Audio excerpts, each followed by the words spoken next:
Saya awali Assalamualaikum warahmatullahi wabarakatuh.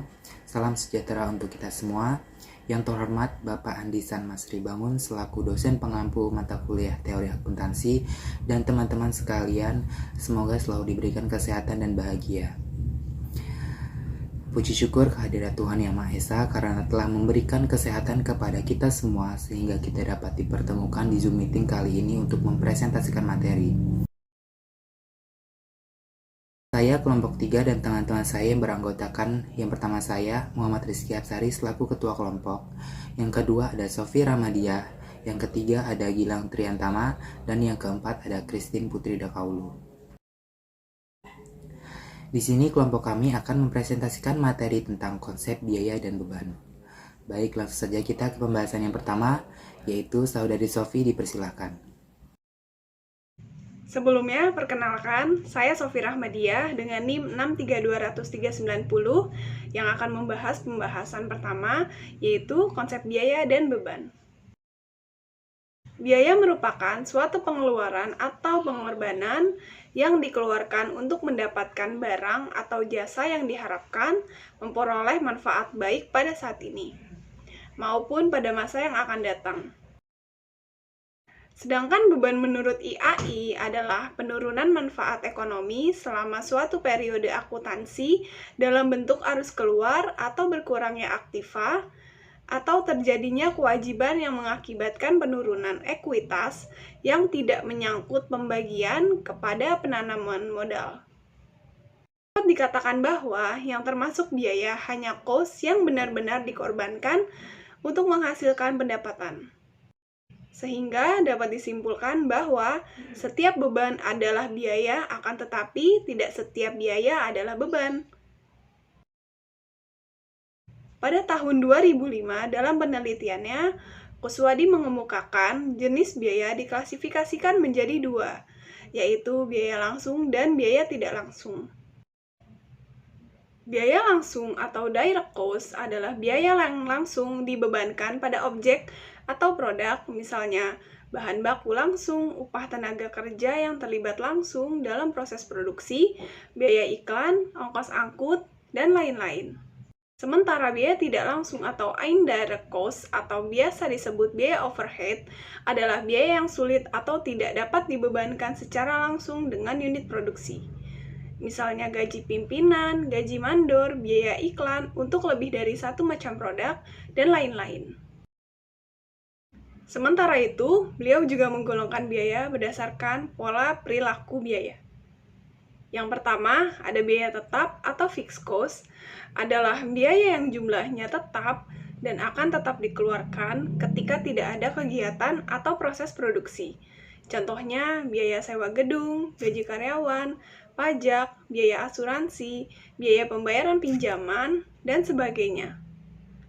Yang kedua, biaya variabel atau variable cost adalah biaya yang dalam rentang waktu dan sampai batas-batas tertentu jumlahnya berubah-ubah secara proporsional seperti biaya bahan baku, upah tenaga kerja langsung, biaya distribusi, komisi penjualan, dan biaya overhead. Yang ketiga, ada biaya semi-variabel, adalah biaya yang ikut berubah bila volume produksi berubah, seperti biaya-biaya sewa, biaya listrik, telepon dan air, bensin, perlengkapan, asuransi jiwa kelompok karyawan, pajak penghasilan, biaya perjalanan dinas, hiburan, dan pemeliharaan. Terima kasih kepada Saudari Sofi yang telah mempersilahkan saya untuk menjelaskan materi selanjutnya. Saya Gilang Triantama akan menjelaskan materi tentang penggolongan biaya menurut Mulyadi berdasarkan fungsi pokoknya. Jadi menurut Mulyadi pada tahun 2004 menjelaskan bahwa penggolongan biaya berdasarkan fungsi pokoknya itu terbagi menjadi 3 kategori. Yang pertama adalah biaya produksi, yang kedua adalah biaya pemasaran, dan yang ketiga adalah biaya administrasi. Baik, yang pertama adalah biaya produksi. Biaya produksi adalah biaya yang digunakan untuk mengolah bahan baku menjadi produk setengah jadi atau produk jadi. Biaya produksi ini terdiri atas biaya bahan baku, biaya tenaga kerja, biaya perlengkapan kantor. Lalu, yang kedua adalah biaya pemasaran. Biaya pemasaran adalah biaya yang dikaitkan dengan kegiatan pemasaran produk yang diproduksi perusahaan kepada konsumen. Biaya pemasaran antara lain terdiri atas biaya iklan, biaya promosi, dan biaya gaji pemasaran. Dan yang terakhir adalah biaya administrasi dan umum. Biaya administrasi dan umum ini adalah biaya yang digunakan untuk mengkoordinasikan kegiatan produksi dan pemasaran produk perusahaan. Contohnya, biaya administrasi dan umum lainnya, biaya gaji bagian akuntansi, dan biaya fotokopi. Selanjutnya di sini ada objek biaya. Di sini ada dua tokoh yang mengemukakan pengertian dari objek biaya tersebut. Yang pertama ada Holmgren, yang kedua adalah Beldrich Siregar. Yang pertama yaitu menurut Holmgren, objek biaya dalam kurung cost object merupakan sesuatu yang akan diukur biayanya seperti produk. Yang kedua ada Beldrich Siregar. Beliau mengemukakan bahwa objek biaya merupakan unsur berupa apapun yang kepadanya biaya diukur dan dibebankan. Objek biaya dapat berupa produk, pelanggan, departemen, dan aktivitas. Dari pengertian tokoh-tokoh tersebut dapat disimpulkan objek biaya dalam kurung cost object atau tujuan biaya dalam kurung cost objektif merupakan suatu item apapun aktivitas yang biayanya dilakukan atau diakumulasikan dan diukur. Aktivitas-aktivitas tersebut adalah produk, pemesanan pelanggan, proses, departemen, divisi, proyek, kontrak, unit produk, dan tujuan strategis. Baik, sekian penjelasan dari saya. Selanjutnya saya akan serahkan kepada teman saya, Saudari Christine. Terima kasih kepada Saudara Gilang yang telah menjelaskan. Di sini saya, Christine, akan menjelaskan dua materi, yaitu metode pengukuran dan metode pengakuan biaya. Untuk materi yang pertama, saya akan menjelaskan tentang metode pengukuran biaya, di mana sejalan dengan penilaian aktiva dapat diukur atas dasar jumlah rupiah yang digunakan untuk penilaian aktiva dan hutang.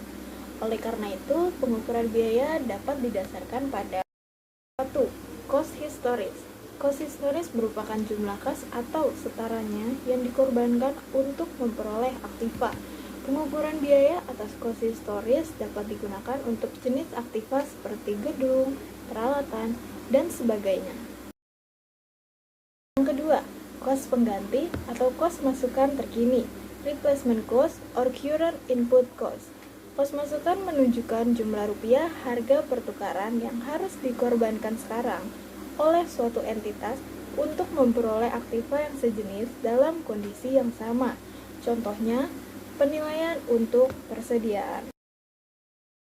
Ketiga, ada setara kas atau cash equivalent. Setara kas adalah jumlah rupiah kas yang dapat direalisir dengan cara menjual setiap jenis aktiva di pasar bebas dalam kondisi perusahaan yang normal.